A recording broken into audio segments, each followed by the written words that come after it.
예, 최근 법무부가 사형시설을 점검하고 연휴 직전에는 연쇄살인범 유영철 같은 사형수를 이감시키면서 사형 집행이 부활하는 게 아니냐는 말이 나오고 있습니다. 우리나라는 사형제도가 있긴 하지만 오랫동안 실제 집행을 하지 않아서 사실상의 사형 폐지 국가로 분류되어 있는데 이 기조가 깨질 것인지 따져보겠습니다. 자, 홍영 기자, 유영철이 어디로 왜 이감이 됐다는 겁니까? 네, 20명을 연쇄살해한 유영철이 지난달 이 대구교도소에서 서울구치소로 옮겨졌습니다. 최근 법무부는 사형 집행시설을 점검했는데요. 실질적으로 사용할 수 있는 시설을 갖춘 곳은 이 서울구치소가 유일했다고 합니다. 예, 주요 사형수들이 서울구치소에 다 모여 있습니까? 네, 그런 셈입니다. 서울구치소에는 이 아내와 장모 등 10명을 살해한 강호순과 여성과 노인 9명을 살해한 정두영도 있는데요. 유영철 등이 이감되면서 사형수가 16명에서 18명으로 늘었습니다. 예. 1997년 12월 마지막으로 23명의 사형을 집행한 이후 그동안 병이나 자살로 숨진 사형수는 12명입니다.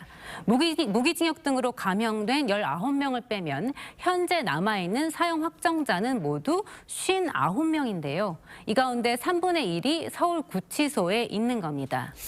자, 그래서 실제 사형을 부활할 가능성이 있다 이런 보도가 나오는 거군요. 네, 그렇습니다. 우리 법에는 이 판결 확정 6개월 안에 사형 집행을 명령하도록 하는 등 이 사형에 관한 규정들이 명시돼 있습니다. 이 법무부도 표면적으로는 사형제를 유지해야 한다는 입장인데요. 다만 실제 집행에는 신중한 태도를 보이고 있습니다. 예, 그 이유가 뭡니까? 네, 앞서 한동훈 장관은 외교 문제를 언급했는데요. 사형제를 폐지한 대다수 유럽 국가들과 외교 관계가 단절될 수 있는 문제라고 했습니다. 문재인 정부 시절인 지난 2020년 법무부는 유엔 총회에서 사형 반대 결의안에 찬성표를 던지기도 했는데요. 그전까지는 줄곧 기권해왔습니다. 예, 인권 문제 때문이라는 거죠. 전 세계적으로는 사형 집행국이 얼마나 됩니까? 네, 지난해 20개 나라가 사형을 집행했는데요. 대부분 중국과 중동, 북아프리카였고 OECD 국가 중에서는 미국과 일본이 유일했습니다. 미국과 일본은 꾸준히 사형을 집행해왔다는 점이 우리와 다릅니다. 매우 조심스러운 부분이죠. 지금까지 사형을 집행하지 않다가 이제 와서 굳이 사형을 집행할 때 여러 가지 비난이나 국제적인 분위기, 도덕적인 책임 같은 것들까지도 충분히 고민이 돼야 될 거라고 생각을 합니다. 예, 공개적인 발표는 없었는데 법무부가 왜 갑자기 사형시설을 점검하고 또 사형수를 이감시키기까지 했을까요? 네, 최근 이상동기 범죄나 흉악 범죄로 이 사형제 폐지는커녕 실질적으로 집행을 해야 한다는 목소리가 커지는 상황입니다. 법무부도 이런 여론을 의식해서 사형 집행의 가능성을 열어둔 것으로 풀이됩니다. 예.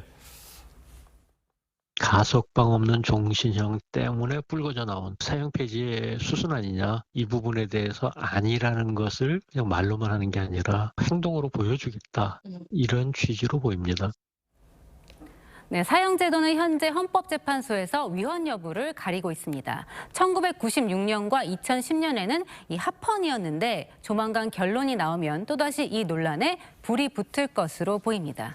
예, 범죄가 갈수록 흉포화하고 있어서 이런 얘기가 많이 나오는 것 같은데 어쨌든 사회적 합의는 필요한 문제겠죠. 예, 홍영 기자 잘 들었습니다.